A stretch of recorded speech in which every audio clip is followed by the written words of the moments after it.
عايزة تعمل فيتامين سي في البيت؟ مين عايزة تعمل أقوى كريم تفتيح وتوريد وبنضارة كمان؟ هنعمل النهاردة حلقة قوية جدا على كريم فيتامين سي هتعمليه في بيتك وببلاش من غير فلوس خالص. كريم بيدي نضارة وبيفتح البشرة وريحته حلوة قوي، وكمان بيوحد لون البشرة. ممكن تستخدميه كل يوم، مفيهوش منه اي مشاكل خالص خالص. بيخلي البشرة حقيقي بشرة تبقى بشرتك زجاجية بتلمع، هتبقى منورة.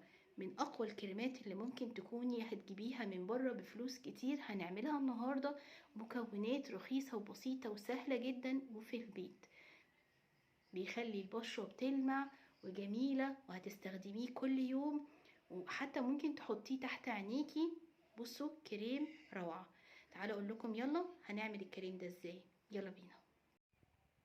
هنجيب البرتقان اللي هو قشر البرتقان نفسه، هنغسله كويس جدا وبعدين هنصفيه، نغليه طبعا في ميه على النار. اهم حاجه تكوني غسلاه كويس قوي.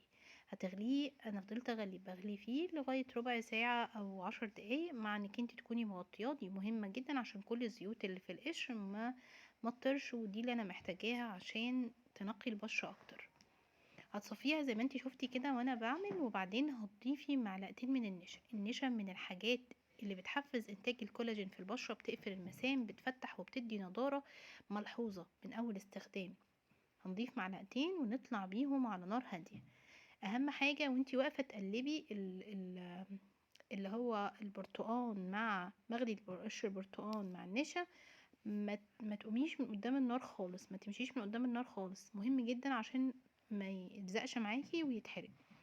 وخليكي موطيه النار. شايفين القوام الكريمي اللي انا منزلاه من على النار ده؟ انا عايزه القوام كده بالظبط. ما تكتريش النشا عشان ما يتقلش معاكي. الوصفه دي انتي ممكن تحفظيها في التلاجة لمده اسبوع، فلو تقلتي النشا او كترتيه هيبقى جامد معاكي ومش هيكون حلو خالص، ومش هتعرفي تفرديه على بشرتك بسهوله. جه دلوقتي دور زيت اللوز الحلو، من 4 ل5 نقط هتحطيهم على الكريم.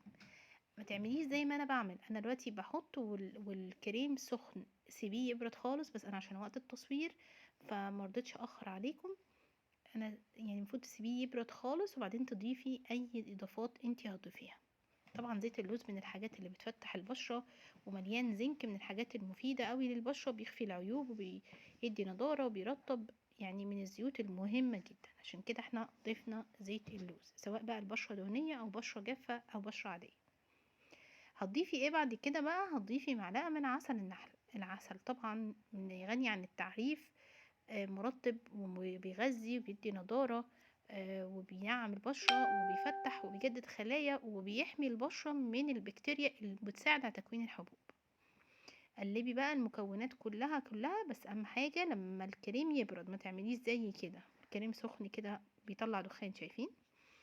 المهم هتجيبي بقى بعد ما خلصتي خالص اي عبوة عندك نظيفة معقمة، وهتبدأي تضيفي الكريم، تعبيه وتحطيه في العبوة دي.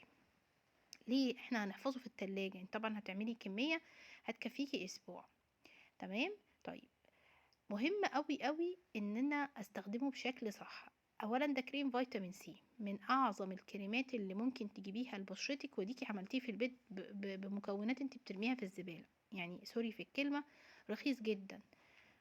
هتستخدميه كل يوم على بشرتك قبل ما تنامي نص ساعة، واهم حاجة تكوني قاعدة في مكان ما فيهوش نور قوي، يبقى تقريبا يبقى ضلمة شوية علشان يعملك افكت حلو. هتقومي بقى الصبح هتشوفي وشك ده حاجة تانية خالص، بشرتك هتنور. بصي انا مش هتكلم كتير، انا هسيبك انت تكتشفي المفاجأة اللي هتحصل. اهم حاجة بعد ما تيجي تغسليه تقفلي المسام بتلجاية، اغسلي بمية فترة وبعد كده مية ساقعة وتلجاية. مهم قوي انك ترطبي.